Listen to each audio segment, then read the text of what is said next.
Assalamu alaikum, bienvenue à tous, j'espère que vous allez bien. On a vu dans la première partie qu'Éric Zemmour était un haineux des musulmans et qu'il était un très grand menteur, notamment lorsqu'il avait affirmé que vous ouvrez le Coran à n'importe quelle page et il y a écrit il faut tuer les juifs, il faut tuer les chrétiens. Alhamdoulilah, on n'a rien trouvé de tout ça. Maintenant je demande à Éric Zemmour, et la Torah, tu l'as déjà ouverte? Est-ce qu'il y a de la violence dedans? Dans la Torah, il y a écrit. Ah voilà, il a reconnu, il y a écrit, mais écrit quoi? Il y a écrit il faut tuer Amalek. Vous connaissez un Amalek vous? Alors pas mal du tout la ruse de Éric Zemmour, il nous dit que tuer dans la Torah c'est que pour Amalek. 1 Samuel chapitre 15, au verset 3, va maintenant frappe Amalek et dévoué par interdit, tuer tout le monde, hommes, femmes, enfants, nourrissons.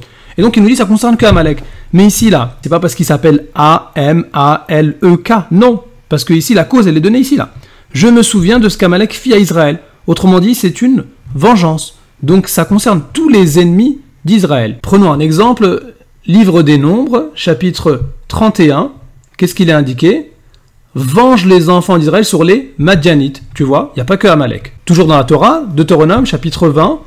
Alors, qu'est-ce qu'il est indiqué? Quand tu t'approcheras d'une ville pour l'attaquer. Il n'y a pas marqué la ville d'Amalek. Et puis ici au verset 16. Mais dans les villes de ces peuples dont l'Éternel ton Dieu te donne le pays pour héritage, tu ne laisseras la vie à rien de ce qui respire.